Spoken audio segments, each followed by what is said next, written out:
We go. Good evening, or good morning, or good afternoon, whenever you hear this video and this show. This is Dave Emmons, and this is The Strange Reality with Dave Emmons. And I'm happy for the people on Facebook. I'm trying to branch out on YouTube and Rumble and Spotify. I got shows on those. I have a couple of people who write me about wanting to listen to the show on Spotify. So they changed their little programming, and it kind of messed me up a little while. And I got straightened out with that one, but also go on LinkedIn and X. And I saw all iHeartRadio. Yes, I'm on that too. That's the audio version of the show. But I cover a lot of different guests, and of course I've been getting involved in some ghost, I guess, investigations here lately, and I've got another one tonight, and it's he's with a group. He'll tell you about his group, and he's been on a lot of different shows. He's been on Coast to Coast. His name is Joshua Charis, and he is the founder, director of Phantom Detectives LLC. He is a paranormal investigator, historian, writer, researcher, musician. Ah, musician. So am I. Nice. Yep. What do you Bass, play? What do you play, Joshua? actually relearning how to play bass guitar. Bop, bop, bop, Oh, bop, bop. okay, yeah, I can play that. I play drums and guitar too. So Nice. I play for 42 years. Um, Nice. I'm an old codger. Awesome. And you're a writer, researcher, and a publicist. And Cherry's got his interest in the supernatural at an early age while watching Unsolved Mysteries with Robert Stack. His interest in the supernatural peaked in 2002 when he had the opportunity to investigate the General Wayne Inn, Marion Stations, Pennsylvania. And Cheris is a 2008 graduate of West Chester University and a future graduate student majoring in business administration.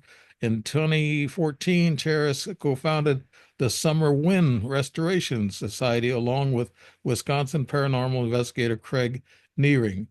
Their goal was to use the original blueprints of the Summerwind Mansion to restore, rebuild, and relaunch Summerwind Mansion as a museum. With its haunted history, Summerwind is known to be the most, I think, haunted, yes, haunted location in Wisconsin.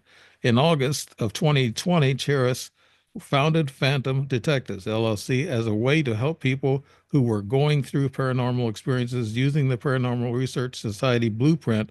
Cheris is hoping to build a team of renowned paranormal investigators and is dedicated to helping people that are going through these experiences. That's great. That's adding some enlightenment to people that's what we're trying to do on this show, Nice. Joshua. We're trying to do that.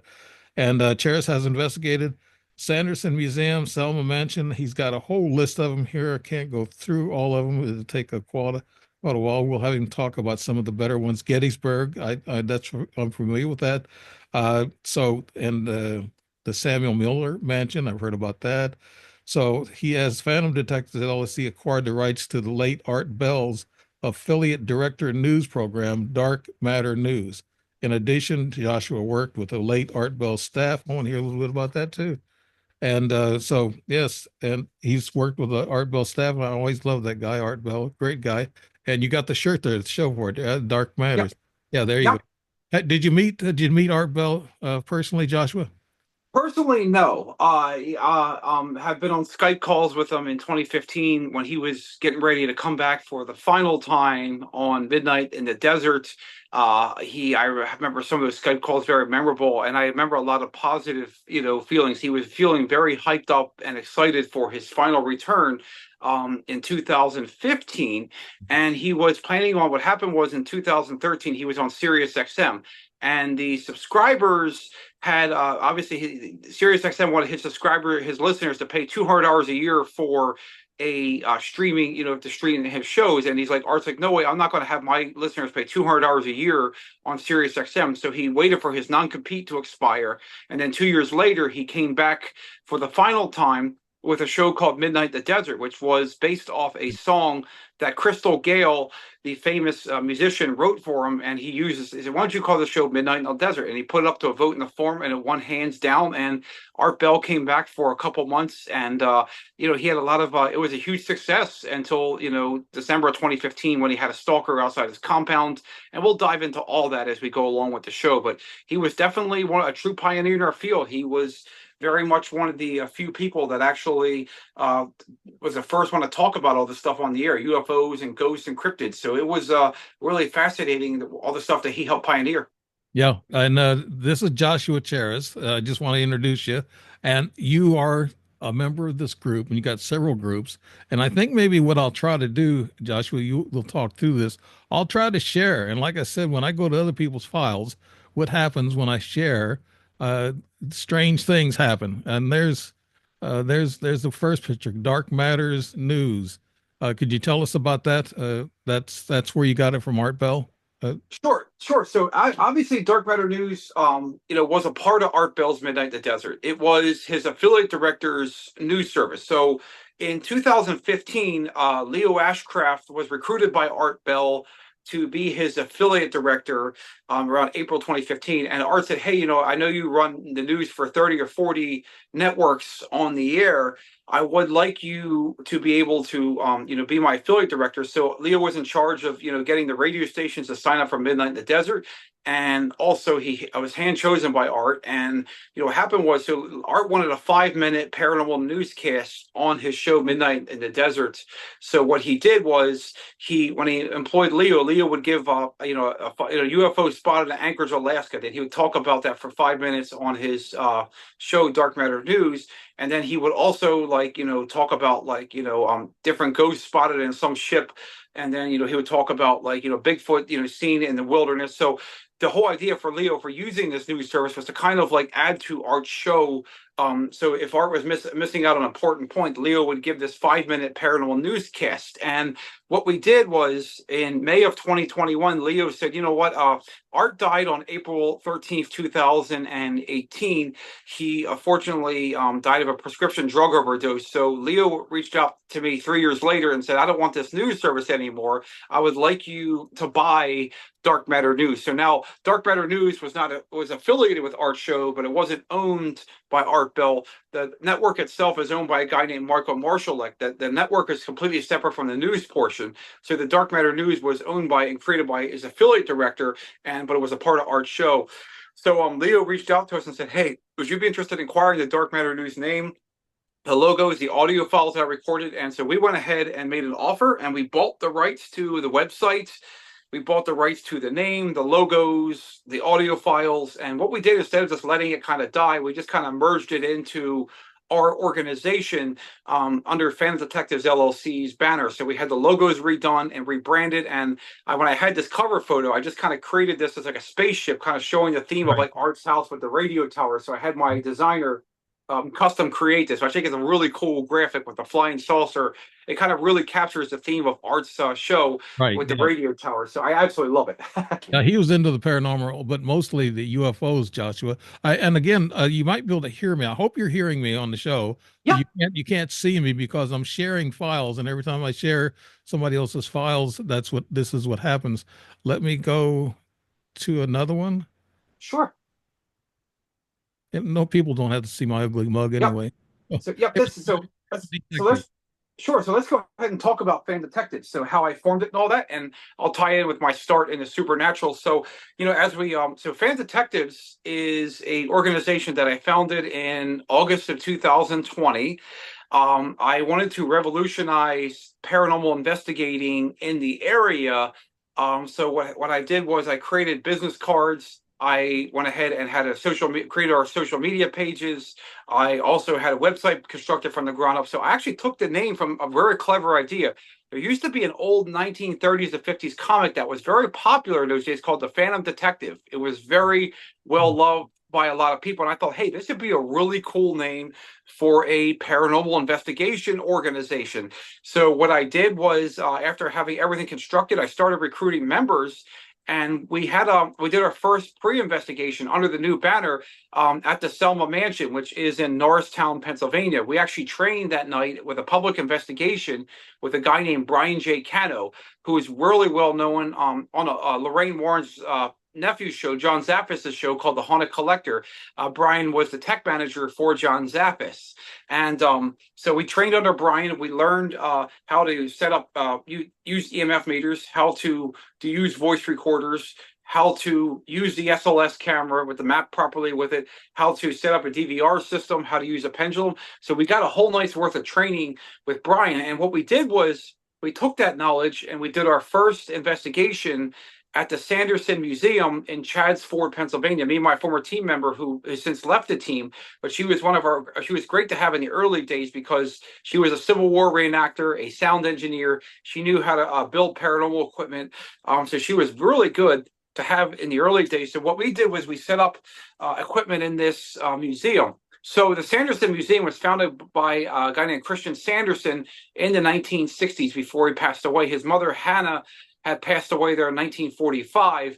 And obviously in the museum, there's a bunch of memorabilia from Christian Sanderson. There's actual letters from like famous dignitaries like Helen Keller, Sitting Bull, and Indian, also Shirley Temple, just a whole bunch of famous people that Christian actually knew. He was a well-known poet, a well-known musician. He was a radio show host. He hosted square dances in the area. So in the violin room, he was also a musician. So in the violin room, there's this violin case that's very haunted. We had set up a security camera, and EMF meters and a digital camera. So my team member took a digital camera picture, and you can see a very defined orb. At the same time, our Yeah, our we'll go to the next one. Well, I think this is another insignia. oh yeah, Uh, we'll talk about this one. So this is the this picture. one So this Yes. one, sure. So I'll go ahead and talk about Sanderson Museum, then I'll finish up there. So the Sanderson Museum, we captured an orb, and at the same time, our security camera drained. At the same time, our EMF meters were going off. So that was a really fascinating. That's how we got our launch out of the door. So this one right here, this one was captured at a place called Bloom Southern Kitchen. It's actually well known as the Eagle Tavern, which is in Chester Springs, Pennsylvania, above Downingtown, close to the Sanderson Museum, like 30 minutes away. And our psychic medium, Melissa Ferrazzano, who's a student of Cindy Cosmo, she heard of Cindy Cosmo from the Holzer files. So Cindy recommended Melissa join, and our psychic medium was taking pictures this past July. We made the local paper in the Chester County Daily Local, and this right here was picked up obviously in a window. So what we did was Melissa took 3 consecutive photos from an infrared digital camera. So during this photo, you can see that this actually was captured. Nobody was in the room. There was no light exposure, nothing. This was all in the dark. This image popped up. And what's interesting is it does not match Melissa. It doesn't match any of our team members. This was unoccupied. The room was unoccupied at the time. And supposedly this is the image of the lady in red. The lady in red has been captured on the investigations quite a bit. Obviously, a lot of staff has reported seeing her in that upstairs. So that was a pretty fascinating investigation, and I think a lot of people loved it too. I think it went back too far. Went back to another show here. Let's see. Let's get back on the show here. Let's see. Let me see. Stop sharing. There There we we go. go. All right. Then, and I'm going to go back, but I don't know why I'm not in there. Just like I said, I always have trouble when I put other people's files on my computer and I share them. But we'll see how this goes again. Huh. So yeah, I don't know why that's coming up. That shouldn't even be in there. Well, what counts is I can actually see you and I can hear you. That's a good thing. Yeah. That was my last show. I don't know why that's coming up. I think we went through the files. Let me go through the files again. Sure. I'll do my best to like talk about each one. We'll just narrate it. Okay. Let me go. Let me share.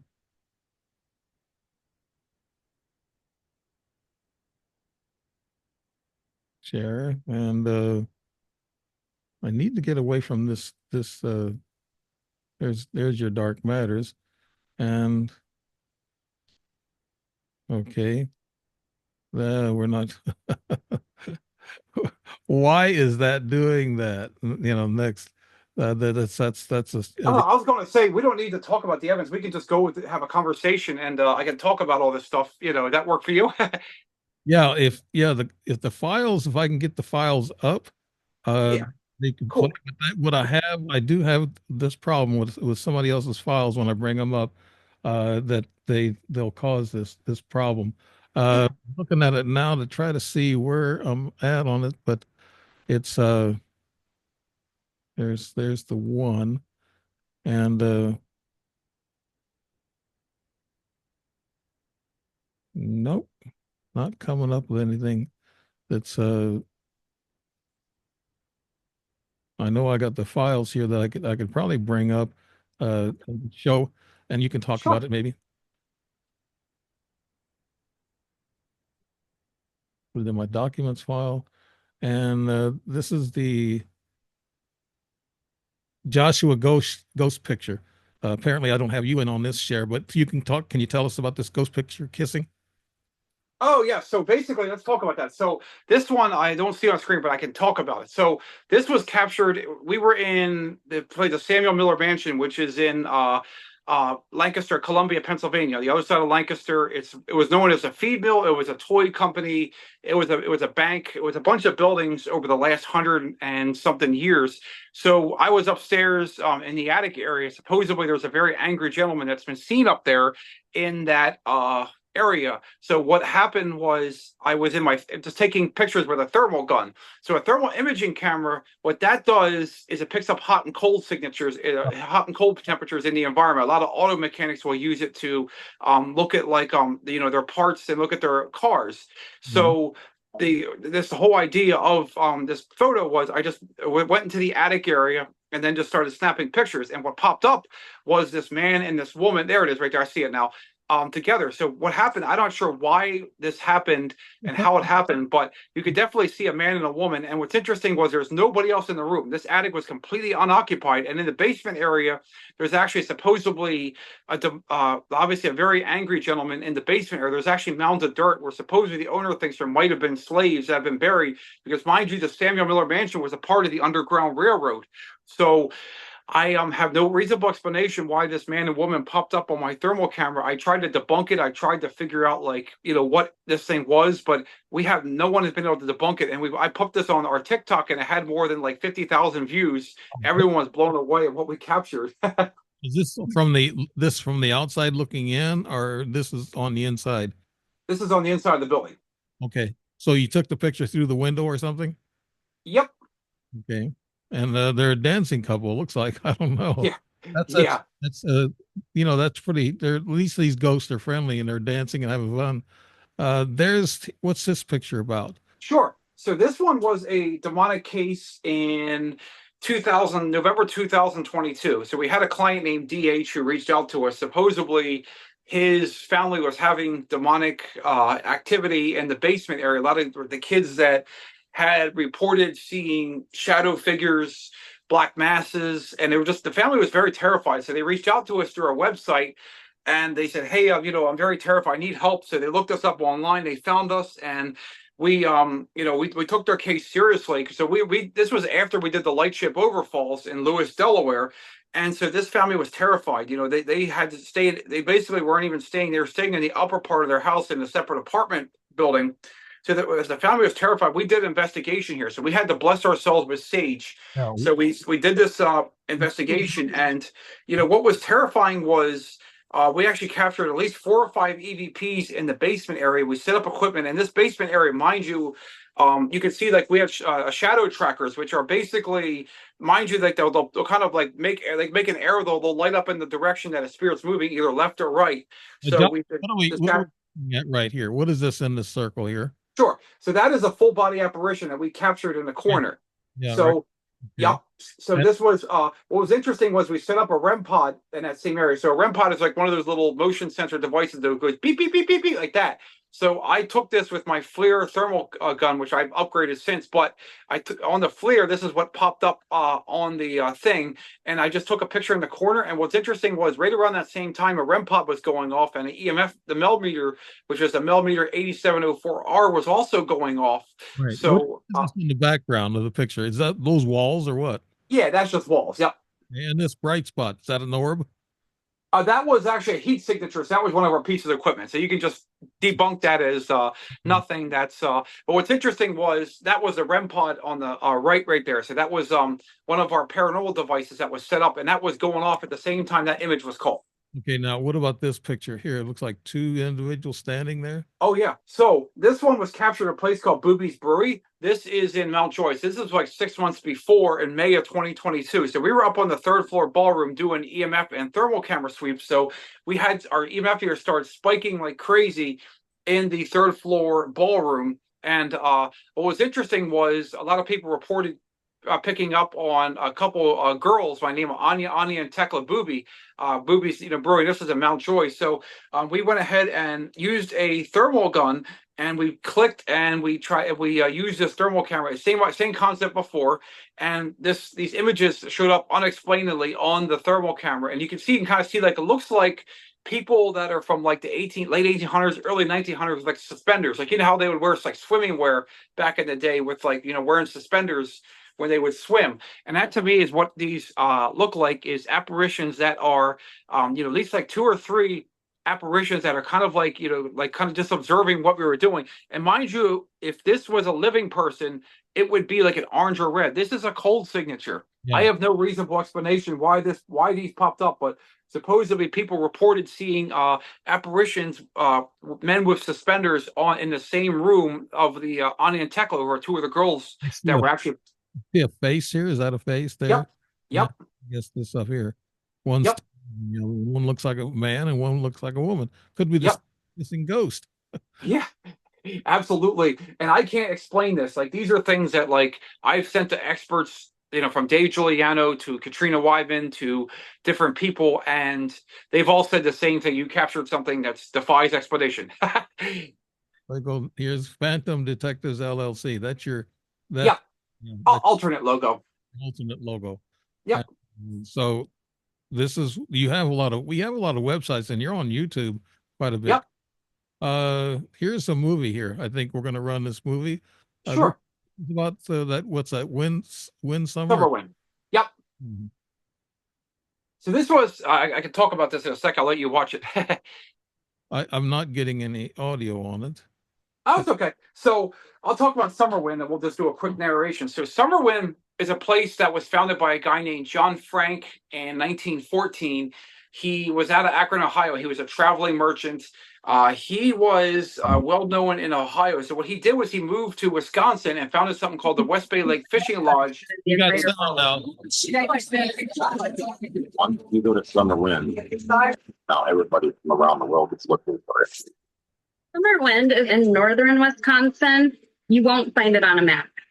Craig and I are actually some of the only people who have access to it in the entire world. Once you go to Summer Wind, it will haunt you forever.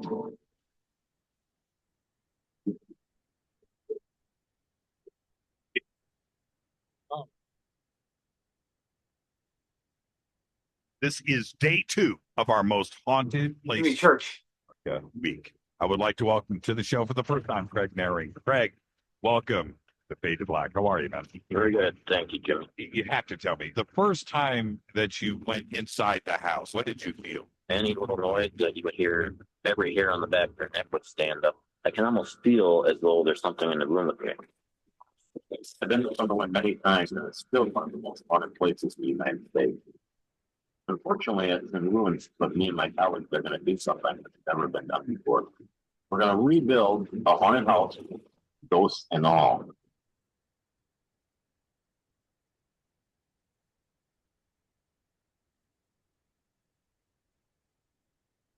Take us through the history of the house. What makes it haunted? The original owner of Summer Wind was Robert Lamont, Secretary of Commerce under Hoover. It was their vacation home, but they didn't stay there for long. Robert Lamont hired help. Lucy told him that there were ghosts in the mansion. He did not believe it until he saw one for himself. He actually shot at it and fled with his family, never to return. After the Lamont, the house changed hands many times, but no one ever stayed for very long until the Hinshaw family moved in. Felt sorry for the boss. Really, really sorry. Place was huge, dingy, and immediately being possessed of a feeling that I didn't want to be there. The Henshaw family had no idea what they were moving into when they moved into Summerwind. Arnold Hinshaw went crazy and was taken to a mental institution. The family fled the mansion, never to return.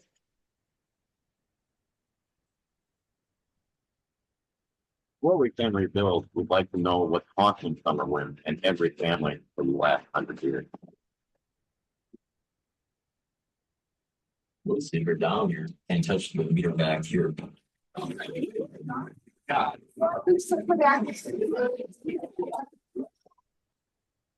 Welcome to Summerwind.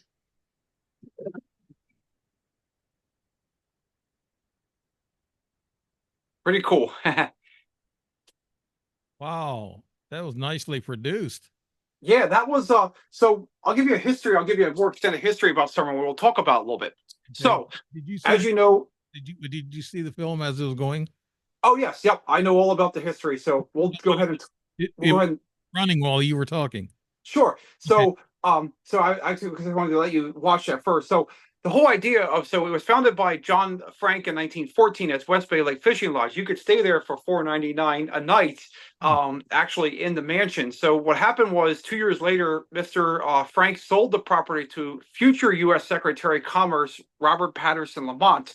So it was renamed. It was originally called Lilac. It was renamed the Lilac Hills because there's a lot of lilac trees on the property.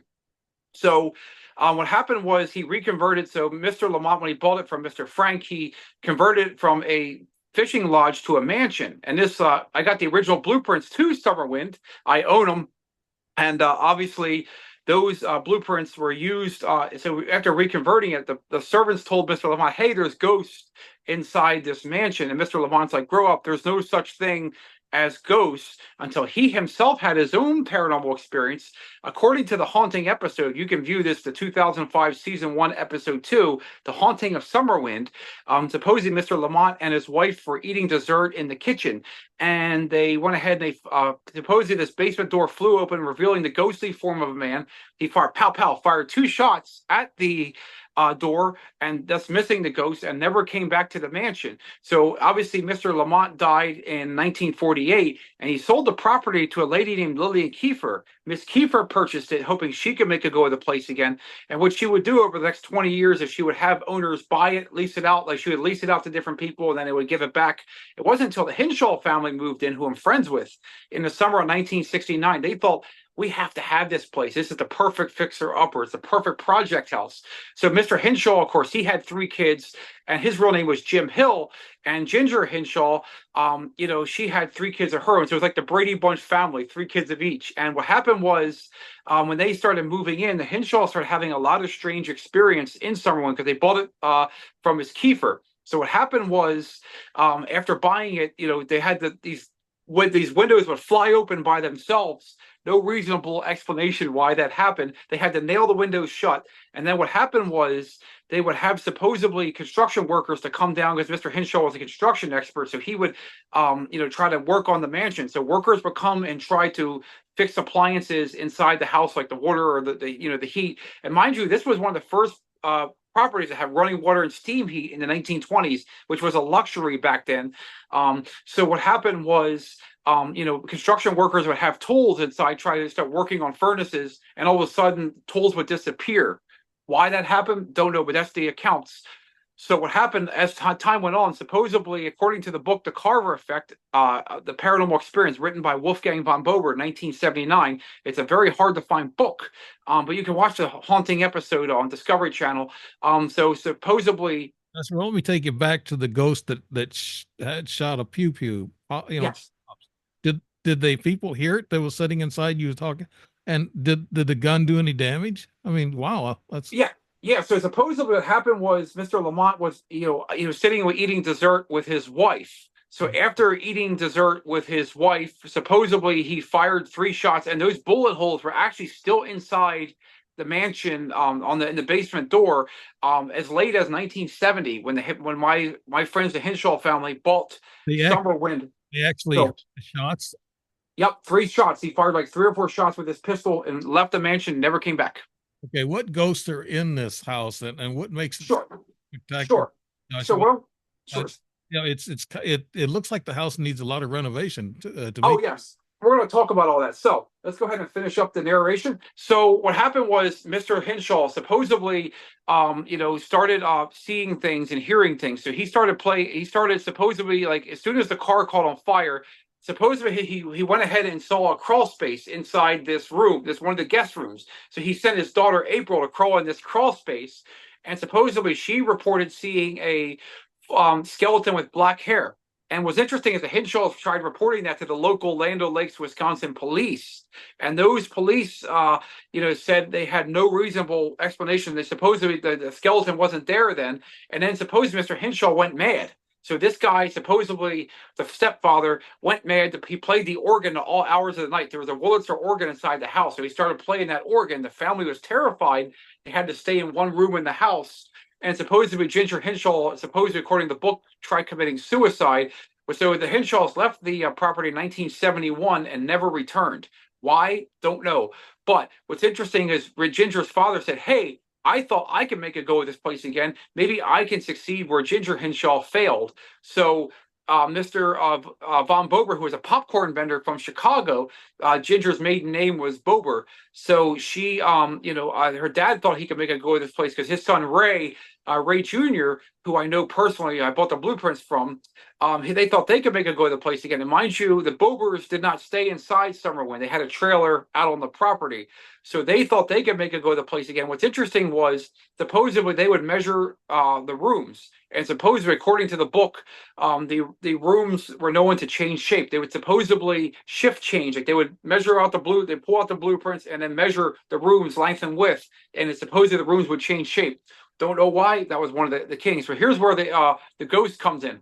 So according to the book, supposedly Mr. Bober was put under hypnosis, and he started saying that after being put under hypnosis, Ginger started like asking him questions, and he supposedly said, "I am the spirit of Jonathan Carver. I'm from Weymouth, Massachusetts, and I'm looking for a deed for the northern third of Wisconsin." So I go back and check the history, and I find out Jonathan Carver was an English explorer. Supposedly was trying to give a parcel of land to that was given to him by the Native Americans up in the northern third of Wisconsin. So supposedly the ghost of Jonathan Carver was looking for this land grant. And according to a lot of other people, they also report seeing Lucy, this little girl, like the skeleton with the black hair. Supposedly she's been spotted on the property as well, including the spirit of Mr. Lamont himself, in the ruins. So what happened was, but Mr. Von Bober couldn't make a go of the place again, so he sold it back to Miss Kiefer. Miss Kiefer died in 85, so the property was bought in 1986 by Harold and Babs Tracy. They're a couple from La Crosse, Wisconsin. So Mr. Tracy bought the property from Miss Tracy as a wedding anniversary present. They thought they could make a go of the place again, but what happened was on Father's Day 1988, the township, there's supposedly the story was lightning and fire took down Summerwind, but that's not true, because according to a neighbor that lived next door to Summerwind, this was reported in the Milwaukee Sentinel in November 2017, that this neighbor supposedly said the township was tired of people trespassing, so the township took it upon itself to burn the mansion down. And they supposedly, completely leveled it because they were tired of people trespassing, legend tripping, trying to get their own paranormal experiences. So all that remains today are the 2 tall chimneys, the foundation, and the steps. So where I come in 2014, I come in and I buy the original blueprints from Ginger Hinshaw's brother, Ray Jr., and so I seek out a connection to the owners of property. I came across Craig Naring from the Fox Valley Ghost Hunters. He runs the paranormal tours on the property of Summerwind. So we started a rebuilding project to restore and relaunch this place. So we have the original blueprints. There's a lot of interest in rebuilding it. And so, so basically by rebuilding, we can build it right from the original blueprints. Just come up with the funding is the biggest challenge. Yeah, you guys are going to build it yourself. So are you all skilled at the building and well Well, the nice thing is Craig is kind of spearheading now. I passed the torch of the project to him. So he's been kind of spearheading. I know he's friends with the owner. Supposedly, I was reading October, the property is sold. So I don't know if Summerwind will be built or if they're going to put a new building on the land. But I can tell you that Jeff Bellinger from Ghost Adventures was interested in, he's a well-known producer of many ghost hunting shows on TV, of trying to populate back this project. And Craig, of course, he knew construction workers in Wisconsin, so rebuilding from the original blueprints won't be a problem, because supposedly he knows a lot of contractors that can do it, and build it right from the original blueprints. The biggest challenge is, of course, is coming up with funding, because you need probably about $500,000 to $700,000, maybe even more now, close to $1 million to rebuild this place. It ain't going to be cheap. Now, you talked about some of your team members, Joshua. Why don't you tell us about some of your team members? Now, we have one mutual, I guess, friend that's involved with you. Yes. With UFOs mostly. But tell us about your team and what's going on in your group right now. Sure. So let's talk about each member. So the first one that joined after my former team member joined was Mark Anthony, the world-renowned psychic lawyer and psychic explorer. He's the author of 3 books. He obviously is a 4th-generation psychic medium. Also, Arthur Findlay College. Obviously, he also served a lot of. He's also called the psychic explorer. So he joined us as a researcher. He's kind of like our Jeff Bellinger. He researches the haunted locations for us. He gives us advice on different investigations. Fantastic person. So what happened was he joined in January 2021, and then Rick Warner joined, who obviously we know mutually. He is from the MUFON world. He's the executive director of Extraterrestrial Research Center. He's a certified UFO field investigator through MUFON. He was a part of the Delaware MUFON, and he's also the U.S. ambassador to the Italian UFO Federation, FUI, and he's also appeared on the UFO document series Unstoppable. So Rick actually came in and brought his skills in interviewing with clients to our talent pool in March of 2021. So I thought he'd be a great addition to our paranormal investigation team, because he has skills in a lot of filming. He also has skills in, witness interviews and all that. So we needed those talent skills. So he came in and, he has been fantastic. He joined us in our first investigation. Back then, he had a small bucket of equipment, and we did the Betsy Ross house, which is in Philadelphia. And as you know, Betsy Ross was pretty much the one that sewed America's first flag in Philadelphia in 1776. And even George Washington himself visited Betsy's house to sew the flags. And we booked this investigation through Historic Philadelphia. And downstairs, our former team member and Rick were in the Betsy Ross basement area. And supposedly after doing an EVP session, you can hear these growls, like these terrifying growls. And you can view them right on our website, phantomdetectives.org, under EVP. So we always upload EVPs on our website. So you can hear these growls very defined, coming onto, our thing. So that was picked up from our voice recorders. And what's interesting was, after we bought Dark Matter News in June, Cindy Kaza from the Holzer Files, a world-renowned psychic medium, said, "Hey, why don't you bring on, I got a student of mine I'd like to suggest to you, Melissa Ferrazzano." And Melissa obviously was recommended by Cindy Kaza. So Melissa's a psychic medium herself. She's also studying advanced mediumship and shamanic development. She's also skilled with expert in past life regressions, does readings for her clients, just absolutely fantastic medium. And I remember the day she made her debut investigation with us, we went back to the Selma Mansion, and she said, "I'm picking up a connection to Lincoln. She's like, "Josh, what does Lincoln have to do with the Selma Mansion?" And I checked the records in the history. I called the township, and I find out that the Selma Mansion was founded by a guy named Andrew Porter, who was actually the great-grandfather of Mary Todd Lincoln.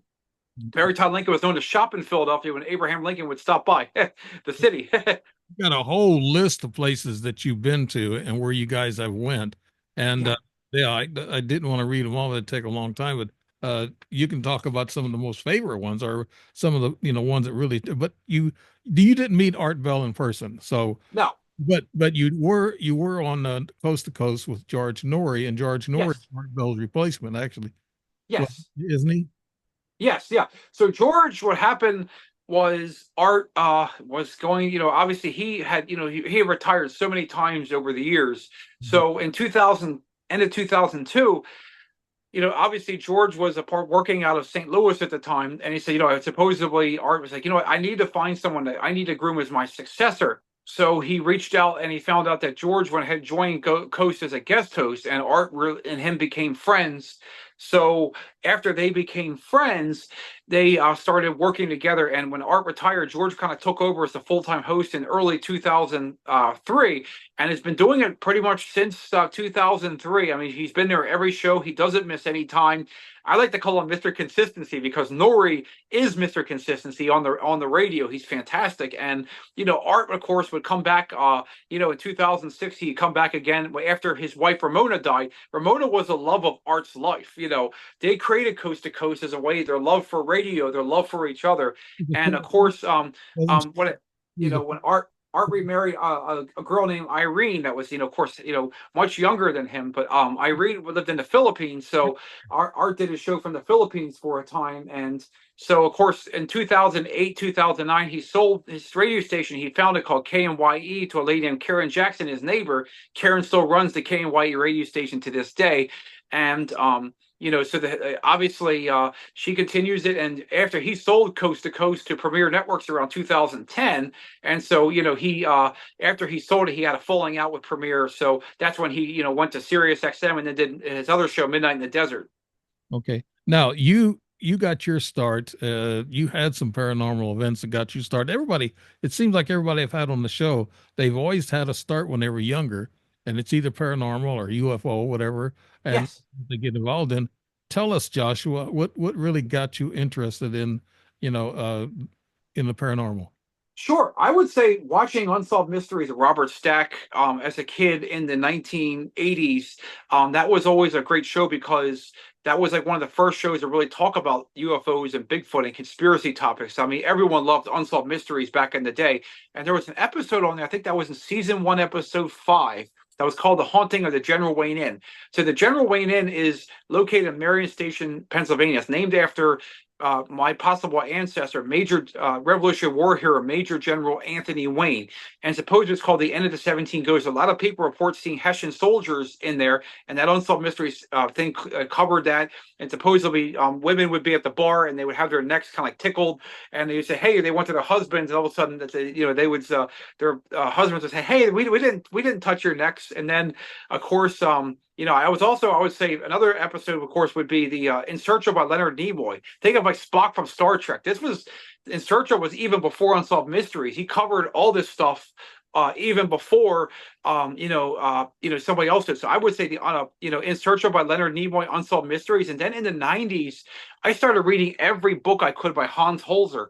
Hans Holzer is like pretty much the godfather of American ghost hunting. I mean, if it wasn't for him, none of us in the field would be investigating. So Hans Holzer, of course, I always enjoy reading his books about his legendary investigations with his, trans mediums, Sybil Leek and Ethel Myers. And I know Sybil's son, Julian. I'm very good friends with him. And so Hans Holzer, of course, he had fascinating books. I mean, he was a German, guy. He investigated the paranormal for many years.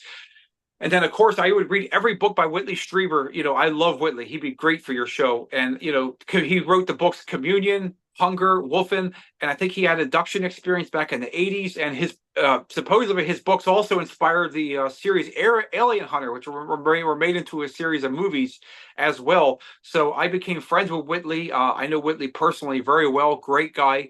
Actually been involved in 3 movies, I think. Yes. Yep.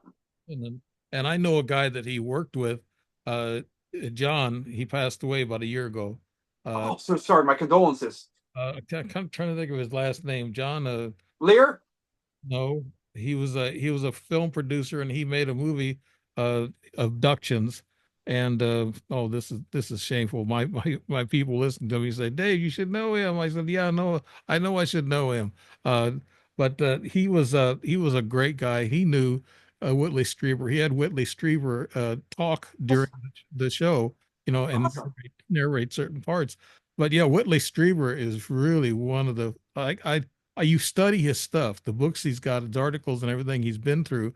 He's phenomenal. I mean, he also wrote a book with Art in 2000 about climate change called the Coming Global Superstorm. And it's pretty amazing how that book we talked about climate change ended up being like, not only a New York Times bestseller, but also became true like 20 years later with all the storms and everything in different parts. Like think of Hurricane Milton down in Florida, like all this stuff they wrote about climate change back in 2000 and 20, 25, 24 years later, it all came through. It's pretty amazing. Art was a visionary. He saw all this stuff happening, and Whitley, they were both like visionaries. They saw all this stuff happening before it ever happened. It's amazing they could see things like that. I loved Art Bell's voice. It was calming, and he never went off on anybody, even though they might have talked really stupid to him. I know couldn't believe some of the stuff that he's being told, but he didn't show it. He give him the airtime, and he was not negative, and that's what I loved about that guy. He was a great guy. Joshua, now you talk about your first start in paranormal. I think did we go through that, or did you see a ghost when you first started paranormal? Yeah, so 2002, I actually had the opportunity to come to the General Arena and investigate with one of my early mentors in the field, Michael Lee Mayer, who had a local paranormal investigation organization. And this was 2 years before the property was bought by a Jewish synagogue called Shabbat of the Main Line and Rabbi Shraka Sherman when they converted to a Jewish Life Center. So I had the opportunity to go with the manager, Carol Scott, in the basement area where people reported seeing this Hessian soldier. So my first ever investigation that I did in 2002, I took 3 consecutive photos, and one of those photos had green and yellow streaks of light in it. I have no reasonable explanation why that happened. I took it to different film companies to say, hey, why are these yellow streaks of light? Is it exposure? Is it the way I took the picture wrong? I took the digital camera picture, and none of them had any explanation. And supposedly, what's interesting was when my mentor, Michael A. Mayer, she did a quantitative analysis of the end where people reported like seeing like a statistical analysis of where people reported seeing this Hessian soldier. It's right in the area where people reported seeing this Hessian soldier for the last 150 years inside the inn. So, and mind you, nobody was in that room when I took that photo. I remember it very well. And then, of course, 2004, that's when all the ghost hunting shows started popping up. Like Ghost Hunters, the plumbers from Rotor Rooter, Jason Haas, Grant Wilson, Paranormal State with Ryan Buell. I have Ryan's old Trifeld EMF meter, and also Katrina Weidman and Heather Taddy, who are friends of mine. I know them personally. And also, Ghost Adventures with Zach Baggins. I mean, all these shows started popping up, and I loved how they would just interview, they would do the investigation, they would interview the clients, let the clients tell their story, and then set up equipment in those areas, and then, see what kind of results came up. The reveal process was always kind of really cool, in my opinion, watching these shows, as growing up and also seeing them, because I always enjoyed seeing like the reaction of the clients, because each client's important. I think that respecting their confidentiality, but also respecting their stories is something very important that we do as a team. We want to make sure that every client's, gets an opportunity to, to tell their story. And that's something that Art did very well on Coast in the 90s. Like, he would take calls over the night, over the air, basically talking about like you would see sometimes a good old boy. Remember the Area 51 caller in 97, where someone claimed that they had a UFO experience right above Area 51, and they supposedly started seeing like giant robots and stuff like that when they would look down at it from the air. Now, have you seen a UFO? Has your team actually investigated any UFO sightings along with Ghost, Joshua? Oh yes, that is more of a Rick Warner thing. I would say I have studied UFOs. I know a lot about the Betty and Barney Hill cases. I know about Travis Walton's case. But in terms of like quantitative analysis, that's definitely Rick's domain. Rick is like, he's the guy when it comes to UFO. He's like our UFO expert. He knows he has got all the certifications from MUFON, all the training. So he really knows like that topic inside and out. And, he really understands the process of, field surveys and all that stuff. So he's been developed in the system, but I know a lot about the abductions and all that stuff. Yeah, I sent him some information, Rick, and I think I might have sent him a copy of the book or an Awesome. e version of the book of my UFO book. Awesome. What do they want? That was my first book about 3 years ago. Awesome. But no, Rick's a nice guy, and I've talked to him, but I haven't heard from him in the last year, so I don't know what's going on with him or what's Yeah. I'll let him know that you're asking for him, and I'll give you his email address so you can reach out to him. I think I got his email address, but I just guess he got busy and he was doing the UFO stuff, but he doesn't get involved in ghost investigations. Is that right, Joshua? Oh, actually, he does, because so he did join Phantom Detectives. I invited him to our first investigation at the Betsy Ross house. So he has driven over. he's a part of our investigation team. He's one of our core members. So he has become a big part of what we do. He's done a fantastic job. And he's, if I'm not ever at an investigation, he runs the investigation for us. Okay. Now, Betsy Ross, what did you guys see there? We might have talked about it real quickly a while ago, but what did you see there, Josh? Sure. So what we did was we booked this investigation through Historic Philadelphia in April of 2021. You know, a lot of people reported hearing Betsy's spirit in different parts in the basement area as well as her room. So I went ahead and, you know, took a thermal camera because, mind you, there's big plexiglass over the room. So fortunately, I couldn't. I just did the best I could. We don't had 2 hours, so we had to rush the investigation. But what we did do, we brought some equipment. And I took a thermal picture, and you could see like a apparition of a woman kind of leaned over a bed, and there was nobody in the room. There was no reflective surfaces. I'm pretty certain we captured the apparition of Betsy Ross, who's been seen there many times over the last 150 years, 160 years since she passed. And also, Rick was interesting. Was Rick and our former team member were in the basement area doing something called EVP. So EVP stands for electronic voice phenomena. It's where spirits communicate with us on our digital recorders. And in the basement area, you know, supposedly a lot of people, according to my research, a lot of people have reported feeling uneasy in the basement. And supposedly Rick captured some growls on his voice recorder. I have no reasonable explanation where they came from, why they came from. But the funny thing is, when we sent it to Historic Philadelphia said, well, there's no paranormal activity, of course. I guess they don't believe in ghosts. But, you know, a lot of people have been in that basement area, reported seeing a black shadow in that basement area. So I definitely think that over the last 100 years of the Betsy Ross house, there had to be some kind of satanic ritual or some kind of ritual done to get some kind of, why would those growls pop up in the voice recorder when nobody else was, you know, present? Doesn't make any sense to me. But those EVP growls are on our website, phantomdetectives.org, and I have no reasonable explanation why they happened. We'll have people go to that. I'll write a narrative on that. What do you think these shadow figures are? I talked to a ghost hunter the other night, and what do you think those shadow figures are, Joshua? Are they something solid that's blocking the light out, and or is it a ghost that's blocking the light? So there are 4 types of hauntings. So the first haunting is called a intelligent haunting. That's a spirit that can directly interact with the living, such as setting off a piece of equipment, maybe doing footsteps or making something move in a room. That's what we call an intelligent haunting. A residual haunting is, think of Gettysburg in the battle, where 60,000 people lost their lives. It's like a place memory, something that's embedded in the environment that happened long ago. It's like a tape recorder that plays itself over and over. That's a great example that my friend Grant Wilson from Ghost Hunter says. It's like you said, it's like you're putting something in reverse.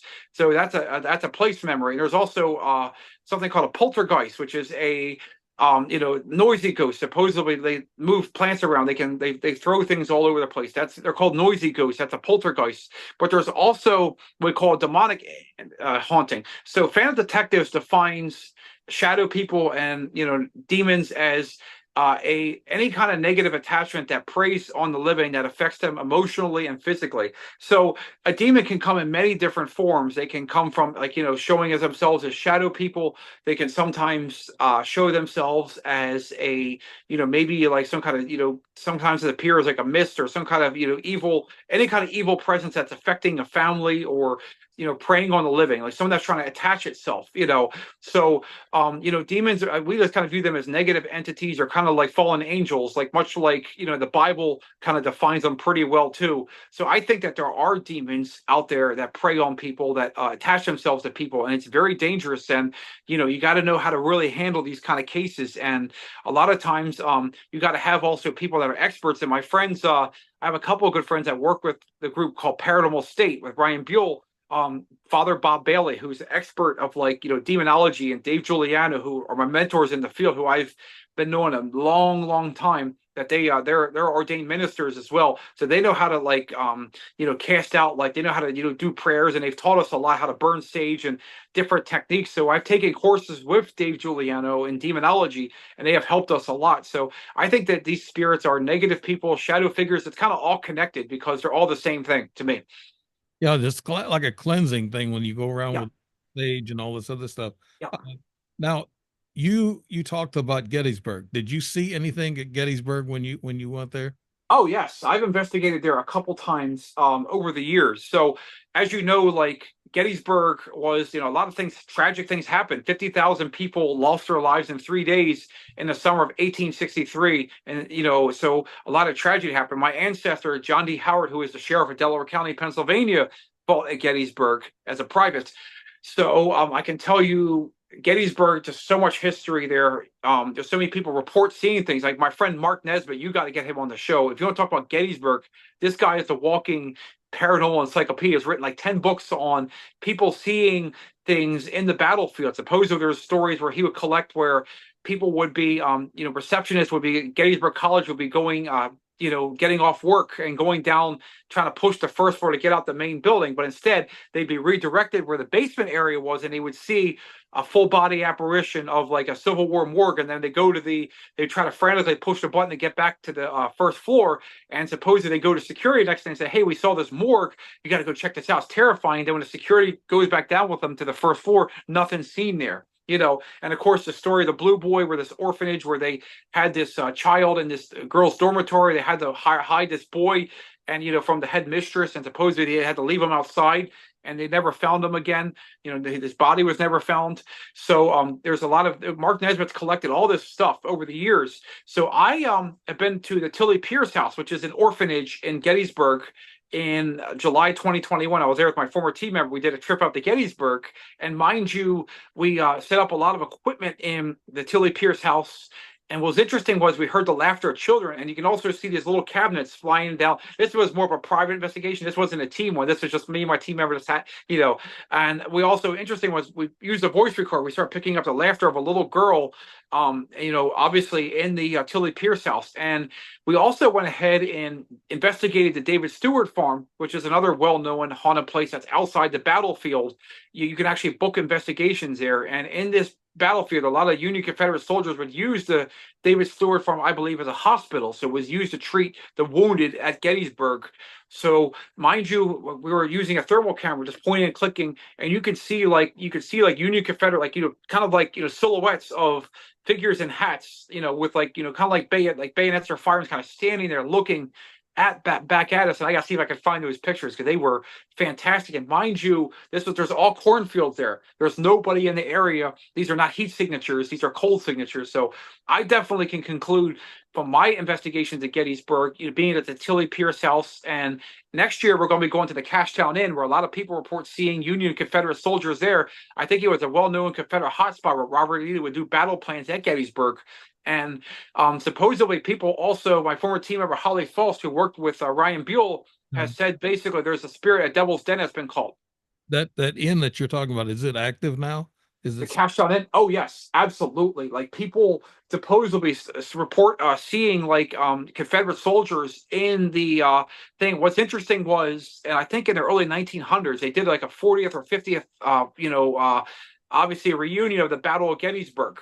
And in this photo, you could see like a bunch of Union soldiers looking at the camera, like to the right side. But what's interesting in this old photo is on the left side of the photo, you can see another soldier wearing a gray uniform looking the opposite direction. So supposedly the Cashtown, this was back in the early 1900s when that apparition was spotted, and this apparition has been spotted over the last 100 years. So it's going to be interesting when we go to the Cashtown Inn, when we investigate there. It's going to be interesting to see what pops up, because is there any more evidence that's going to be revealed? I'm looking forward to going back to Gettysburg next year, because it's one of the most haunted places in all of America. For your listeners, I highly recommend doing a tour of the battlefield whenever you're in Gettysburg, because it's an experience that you won't forget. Now, a lot of tourists go there, and I've seen a lot of pictures. People go there for the first time, or just casually walking around and take pictures. And what happens is they get one of these apparitions, or they get one of these Confederate soldiers in their picture, and you see a lot of that going on. So it must be ghosts are walking all over that place in Gettysburg, Joshua. Oh, definitely. And a lot of people reported, like I've read some of Mark Nesbitt's books. I have been friends with him for years, and I'll get you his email. he has collected all the evidence. I mean, from people like, for example, here's a great example. One of his books that he wrote where he talked about a group of dignitaries, I guess from different countries, came down one time to the battlefield to tour it. And they supposedly saw a wonderful, they thought they were reenactors. They thought they were a bunch of like dressed up like a Union, I guess Union soldiers, basically just doing a demonstration, like, a firing demonstration. So they said, suppose they started looking at it, they kind of watched it from the road. And supposedly they go back to the reenactment office and told the reenactment office, thank you for this wonderful demonstration of this Union X and YZ at this location, at, for example, I think it was either Pickett's Charge or that area. And supposedly they would go back to the reenactment office, and the reenactment says, we didn't have any soldiers that were, any reenactors dressed up like Union soldiers that day. So that's when the hair stood up on their arms. So this was just one of many ghost stories in the battlefield. I mean, there's so much history there. Why wouldn't there be ghosts?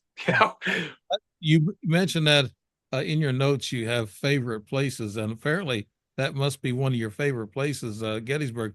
Joshua, you have any other favorite places you can tell us about? Oh, definitely. For me, like another place that we made the news, and this was before we did that demonic case in November 2022, the Lightship Overfalls. So the Lightship Overfalls, it was created in the U.S. Coast Guard in 1938, and it was decommissioned and brought to Lewis, Delaware in 1972. So it was actually a lighthouse, a floating lighthouse. So the whole idea was this ship would guide the Coast Guard and be part of the Coast Guard. It would guide ships in from land. So they would have a little light ship that would just kind of be there. There's only about 4 or 5 of these light ships left in the entire United States. So we were there in November of 2022. Part of the Overfalls Foundation, we booked this investigation. So what was interesting was there was another paranormal team that investigated there in 2012, 2013. They didn't capture much, supposedly some bangs and stuff. But, mind you, it was really rainy that night in November 2022. So we actually had to, mind you, walking up a slippery slope, just being careful not to slip. And it was all rainy that night. So we couldn't do the exterior. We only could do the interior. So we had to climb down this ladder. But we were doing an EVP session. There's 2 sides of the ship. So there's an administrative side, which is on the right side of the light ship. And there's also the left side and the crew side. In one of the crew cabins, we did an EVP session. So basically, we put our voice recorder, we hit start, and we like to call our EVP session Phantom Time, where we let the phantoms come out and communicate with us. And on one of the EVPs, you can clearly hear a woman, Class A EVP, that made the news in Delaware. We were seen by hundreds of thousands of people that said, hello, help me. You can hear a woman's voice. It's not Melissa's voice. It's not Rick's voice. And it's not my voice. There was nobody there that night. It was completely rainy. It was a completely rainy, and it was a perfect conduit of paranormal activity. Now, why would that woman's voice, Class A EVP, pop up on that voice recorder? I have no reasonable explanation why that happened. And then later that night, when Rick was doing the dowsing rods, because Rick is like the dowsing rod expert, he's really good at making them cross. He's very well cross-trained in that. So we were doing a dowsing rod section in the utility area of the ship, and Rick has this Annabelle REM pod, really cool little beep, beep, beep REM pod going off. And there we started, you could see Rick's dowsing rods really crossing very strong for yes, pulling apart for no when we asked questions. And this dowsing rod was actually like, you can literally see it right off his hands move. And later that night, we also did, we also have something called the Paralight Plus, which is a little paranormal lantern, like, little EMF meter that goes off. That was going off in the captain's cabin. And at the same time, we were using the SLS camera against the solid wall. So you got to be very careful with the Kinect camera. They call it the structured light sensor. It uses the Xbox technology to create stick figures on the wall. Mm-hmm. Mind you, on a solid wall, we not only was the Paralight going off because we weren't anywhere near it, but we also filmed this full body apparition with a stick figure. You could see it, and it was kind of just standing, a tall figure that looked like it was like standing there looking at us. So I definitely conclude, after doing our investigation at the Lightship Overfalls, is one of those haunted places in Lewis, Delaware.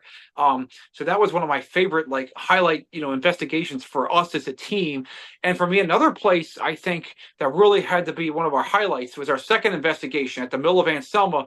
This was in in January 2021, our second ever investigation. We did when we created the company. So me and my former team members set up equipment throughout this old mill. So you can see this door. This was on our YouTube channel, Fan Detectives LLC. We put a security camera on this door.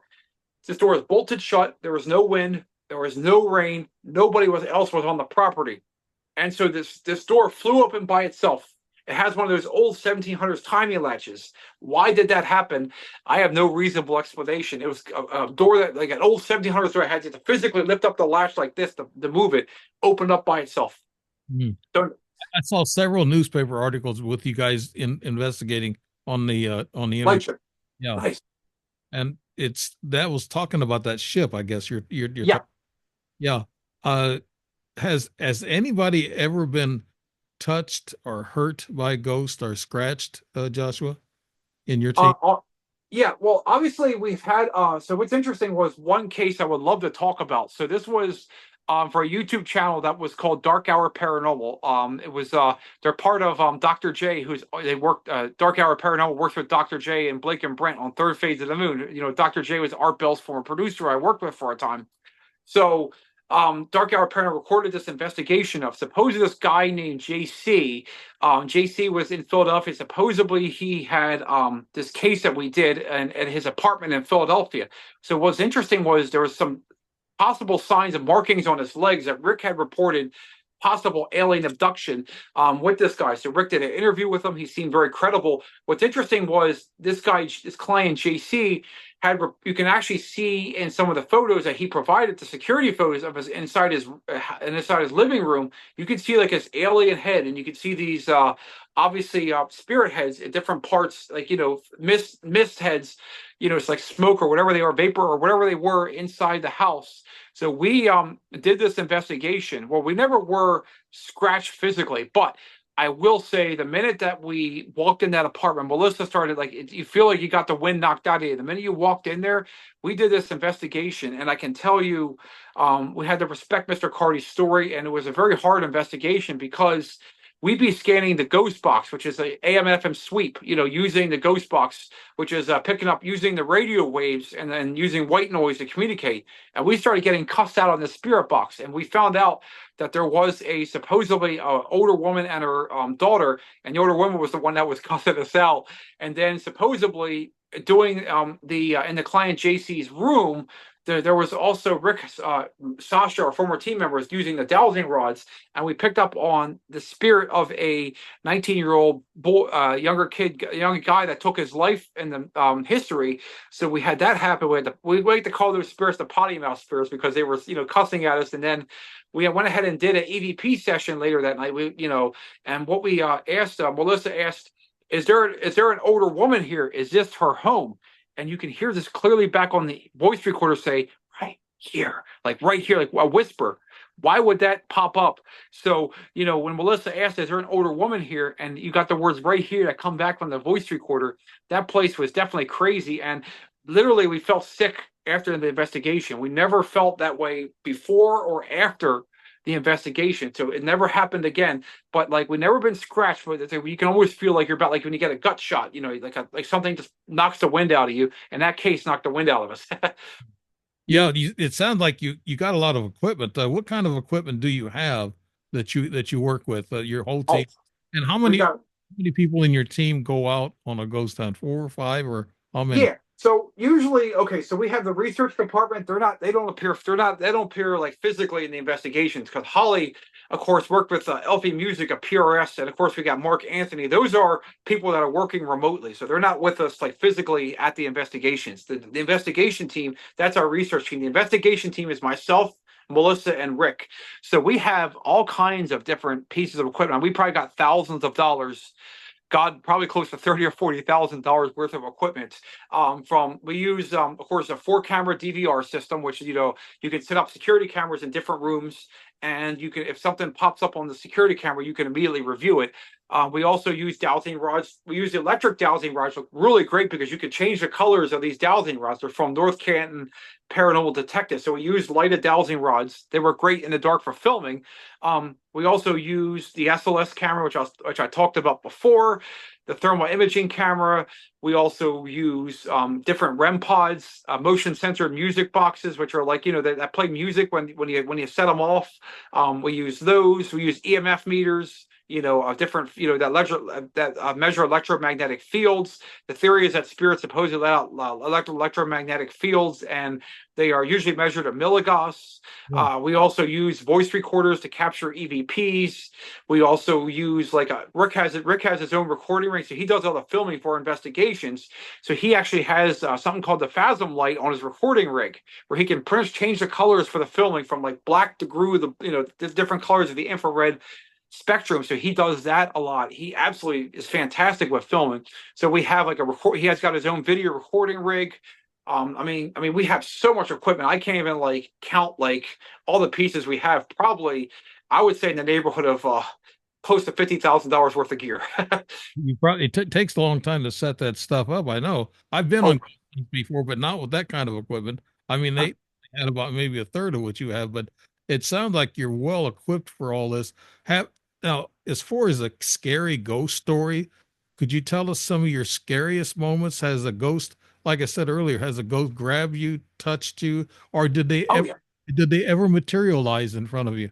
Sure. So actually, before I founded Fan Detectives, this was in another group that I had that used to be a part of before I founded this organization. So I've been to Pennhurst. Pennhurst is a place that was opened in 1908. It closed in 1987. It was a insane asylum for people that were mentally challenged. The first buildings constructed were the girls' dining room, the kitchen, and older buildings, the administrative building. It was part of the Pennsylvania Railroad. So in this Pennhurst, it's very haunted. Actually, every year they do something called the Big Pennhurst Paracon. It's the largest paranormal convention on the East Coast. So we were in the place called the Mayflower Building, and I can tell you the Mayflower Building is absolutely terrifying.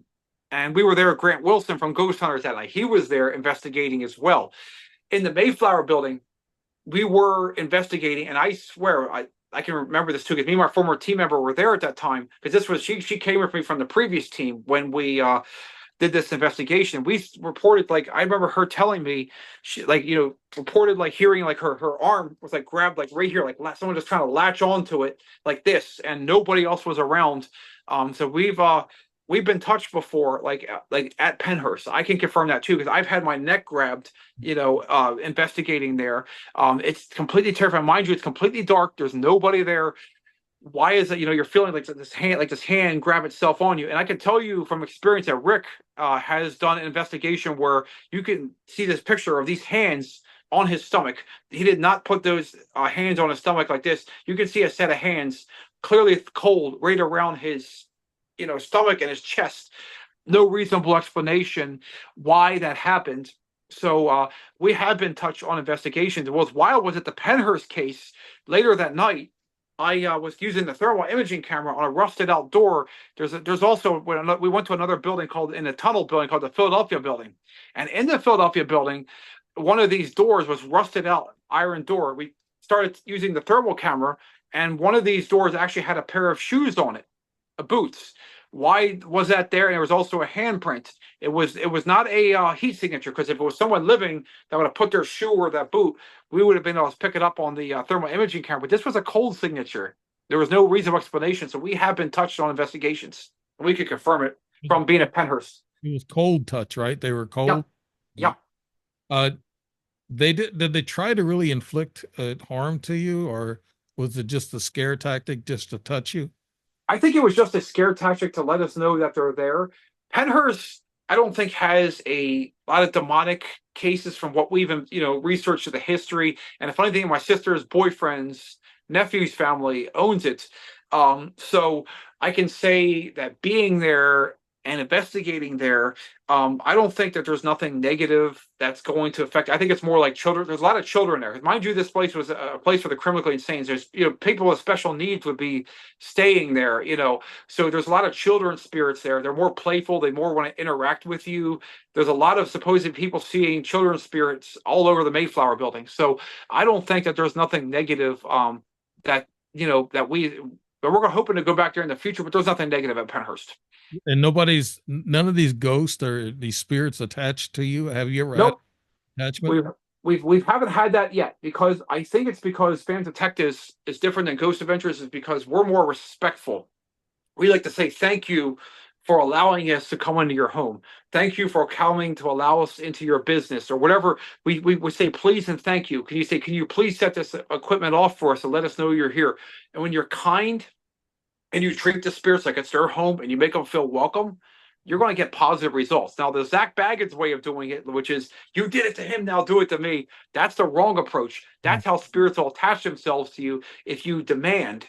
If you demand, I guarantee you, you're going to probably get like something attaching itself to you. You might get a scratch on your arm. I remember hearing about the Sally house, where supposedly this family that was living at the Sally house would supposedly the father would have his little girl supposedly had scratches on her arm, and supposedly there's this little girl named Sally that's been seen there at the Sally house in Kansas. And so supposedly there's been a lot of people reported being scratched at that house over the years. But if you're kind to the spirits and you treat them like it's their home or business, and you say please and thank you, and you're going to get positive results. Remember, spirits are the same as like regular people as they were in life as they are in death. You want to make them to feel like they're appreciated. And if you treat them just like they treat you, I guarantee you're going to get a much better result. I'm not using it the way that Zach Baggins does things. Doing it with kindness and respect will always win out over everything else. That's in real life, live life. Let me ask you a question. This is kind of a theoretical question. Sure. What do you think? Is this like you don't hear a tree if nobody's in the woods, you don't hear it fall. If you're not in that house, do you think the ghosts are active all the time and they're going in and out? Are they coming in from dimensional walls and coming in for just a while and then going back out? What do you think about that, Joshua? I think it also depends on the history. So a lot of times, what happened in the past at that location can determine the paranormal activity that's associated with it. So if there is like a place where, like, say for example, like, a bunch of people tragically died, I believe that a lot of these spirits are hanging around there trying to keep up on things, making sure things are exactly as they are. They might feel resentment. They might be trapped between heaven and hell. They didn't get sent to where they need to be. So there's a lot of these spirits that are still attached to these historic locations because that's all they know. That's how they died. Depending on what happened in the past is an indicator why they're there. Because the past is like, we view it as like I like to say Mark Anthony, the psychic lawyer, likes to call it like a ripple effect. When you throw a stone into the water, you can see the ripples of the past. So depending on what happened in the past can determine like what's happening at the location. I believe there's also locations where spirits can pretty much travel at will, like in and out, like the Samuel Miller Mansion. Supposedly the owner, Amy, reported there's like almost up to 100 spirits that come in and out of that place all the time.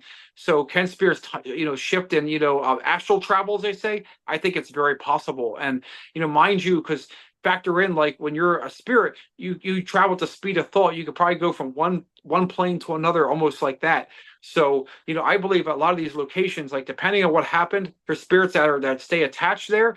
Also, if there's any kind of like rituals or, any kind of, religious rituals or satanic rituals that can cause inhuman spirits to hang out there.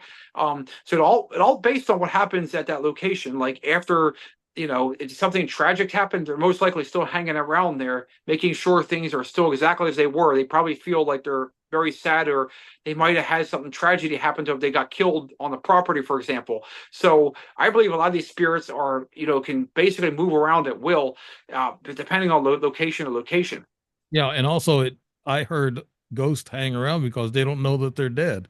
Exactly, because think of like the movie of I have to say this because it's just so true. The movie Ghost with Patrick Swayze, Demi Moore, Whoopi Goldberg. Great example of the character of Sam Wheat. Remember, before Sam dies, he's gunned down by this killer, and this guy Carl, who actually ordered the hit on his life. Sam doesn't know he's dead, but he's got to readjust now, because now when he finds out he's dead, he starts, he tries to figure out, how can I, let my girlfriend Molly know, Demi Moore, how can I communicate with her? So Sam goes to psychic medium Whoopi Goldberg, I can't remember her name, Oda Mae Brown, and Oda Mae Brown, Whoopi Goldberg's character, and, he uses the medium to communicate with obviously is for Demi Moore's character. So by doing that, he has to sometimes show. And remember that great example in the movie Ghost, where this one spirit in the subway is teaching Patrick Swayze's character how to push a soda bottle. So obviously, in order to physically move that bottle, he can't just poke it like he used to. He has to use all his energy and move the soda can. You know, I believe spirits have to do something very similar, where they have to use their energy, the electromagnetic energy, sorry, to move to move things. Looks like you got beamed up. You look- Yeah. wow, an alien got him. Wow. But you read this magnetic energy on these ghosts. Yeah. I have an EMF meter myself, and I use it quite a bit. Now, frequencies, they have to have high frequencies to walk through walls. Yes. Yeah. And do you pick up on frequencies too? Any of your equipment, Joshua? Oh, definitely. Like a lot of times we pick up, like we have like, you know, radiation detectors, EMF meters, and you can see sometimes even like I use a Geiger counter, which is kind of like measures different levels of radiation. I'll use that with my EMF meter, like usually one hand, you know, dual wielding one hand a piece. A lot of times you'll pick up like in different locations. You got to be very careful though, because around electrical appearances, radiation will really increase and electromagnetic energy will increase. So you have to keep your meters away from appliances, anything insulation, electrical, that'll easily set them off. That'll create a false reading. And I think a lot of people that also have that are experiencing, for example, paranormal activity in their kitchens or at different parts of the house where there's a lot of insulation. Sometimes it just might be the electromagnetic energy in that area that's with all those that's sometimes creating like a hallucination of seeing an apparition. There has been cases of that in the past. So obviously, you know, energy levels can fluctuate. So if you can try to know exactly the levels of EMF and radiation at different points, you can easily try to figure out, like, you know, as long as you don't have around, you know, keep it in the middle of the room and away from all the electrical appliances, you can never go wrong. Have you ever had a ghost that you can talk to? I know you were saying something about that they interact with you, it's a certain ghost. And Oh yeah. have you ever been able to ask them where do they go and why do they come back? And will they answer you with the question? A lot of times, so we actually got something really cool. We got something called the Chairs Warner Spirit Box Session. So there's a real popular method on a show called Kindred Spirits with A.B. Broody and Adam Big called the Estes method, where you put a blindfold on a person and headphones like this, and they can't see or hear, and you start running the ghost box. But we have invented our own version of the Estes. We made it better. We have a psychic medium named Melissa who's not here today, but what we do is, because she's gifted with the other side, we use the Obulus 5. The Obulus 5 picks up, uses the EMF field to generate words like dictionary mode. So it's just constantly creating words on this thing. So a lot of times what we'll do is we'll take our psychic medium, Melissa, we'll hook her up with headphones, just like we do the Estes method. We'll put the blindfold on her. And then we have two versions. Version A is where basically she'll hold a crystal in her hands, and we'll scan the ghost box. A lot of times you'll pick up like sometimes fragments of words in the white noise. Like I'll say, if there's anybody here with us. So Melissa, with her headphones on, she'll repeat back what she hears on the spirit box to us. And a lot of times what she is experiencing as a psychic medium is literally spot on with the history. So she might say a word, or like she's picking up fragments of words on the ghost box, and then she'll relay it to us.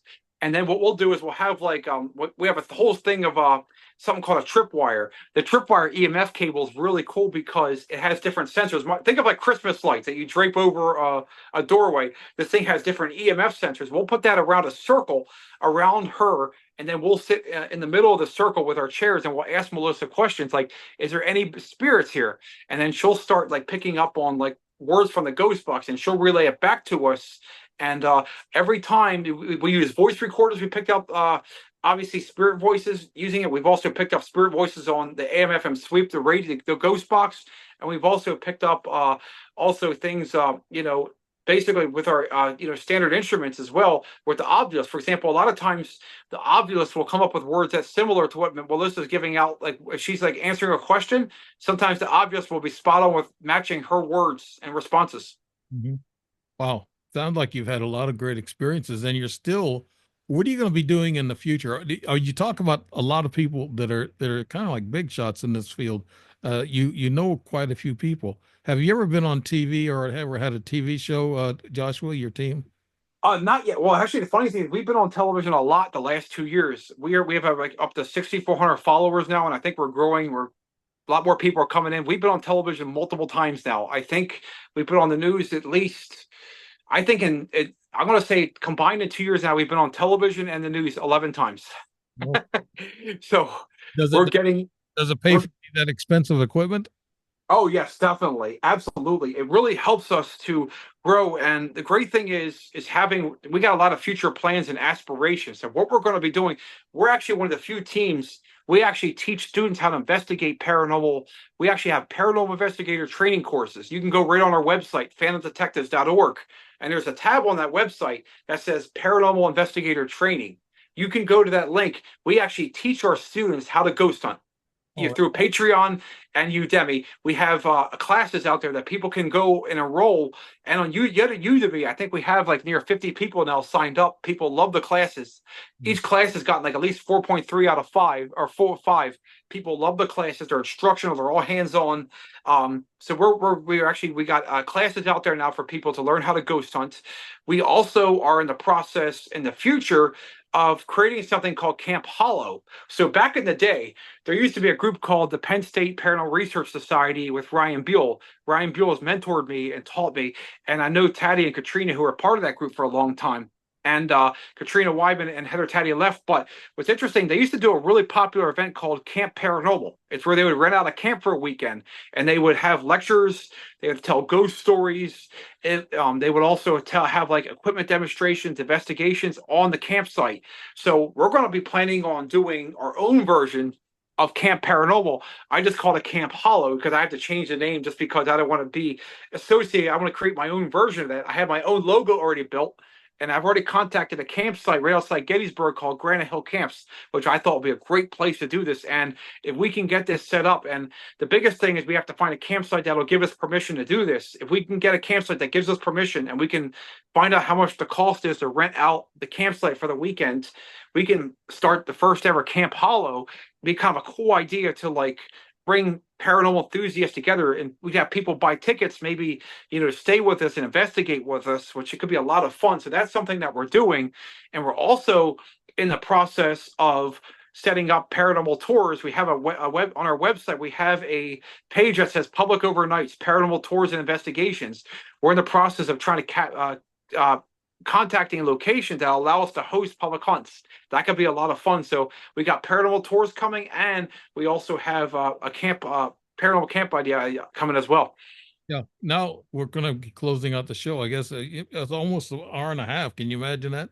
Goes by. Wow, Yeah, that's amazing. really fast. All the shows usually do, but yeah, this one's gone by fast. Could you tell us how to contact you, your websites and things of that nature, Joshua? Sure. So let's go ahead and plug in all the websites. So the first website I want to obviously plug in is Melissa. If you need a psychic reading done, or you want like some kind of reading, or you want some kind of something going on with that, like if you need like any kind of things mediumship wise, Melissa can be reached at psychicmediumautumn.com, which is all one word, PHYSSIC, PHYSIC, psychicmediumautumn.com. So that's her website. If you want to reach Mark Anthony, the world-renowned psychic lawyer, psychic explorer, author of 3 books, Never Letting Go, Evidence of Eternity, and the Afterlife Frequency, his website is afterlifefrequency.com. That's all one word, afterlifefrequency.com. If you would like to reach Rick Warner, but if you have a UFO case that you want investigated, if you have something to do with anything to deal with extraterrestrial, send it over to Rick Warner. His website is ERC, the number ERC, the number 2, explore.com. That's ERC2explore.com. So that's Rick's website. So ERC2explore.com. And also if you have paranormal news stories about a UFO or a Bigfoot or a conspiracy topic, or if you have a ghost story you want me to put up on the Dark Matter News website, all one word, darkmatternews.com, Art Bell's former affiliate director's website. And if you want the main hub, Phantom Detectives, our team page, and you can also find all these websites from the team page. That is phantomdetectives.org. Right. I got those listed here. I'll put those in the narrative. And also you have a lot of YouTube, I guess, Yep. shows that you have. I saw some of those. And then you have, of course, newspapers, the Cape Gazette, and, you know, and other appearances. So yeah, they can all find that probably on your website. Yep. All right, we'll do that. And I'll tell you what, it has been fast. Joshua Sherris. And thank you so much, Joshua, for coming on the show. You've been listening to the Dave Emmons Strange Reality Show, and Joshua Sherris. Am I saying that right? That's French. Yep. Sherris, okay. And so, yes, I always have to be careful with that. I'm pronouncing names, especially a lot of these Latin and Greek words get to me too when I'm reading off the script. But I want to thank everybody for being with us. And if you're interested in the ghost, just contact their website, Joshua, and just go and find out what they got going on and watch some of their YouTubes. And I know a lot of people are interested in ghost stories, and they're also interested in UFOs. So it's almost neck and neck nowadays, because the UFOs drawn some interest because of the military. Yep. Yeah. So, but the ghost stories are always big and always hot going. So, Joshua Sherris, thank you so much. You've been listening to Dave Emmons and the Strange Reality Show. Good night, everybody. Hope you enjoy this show. Thank you.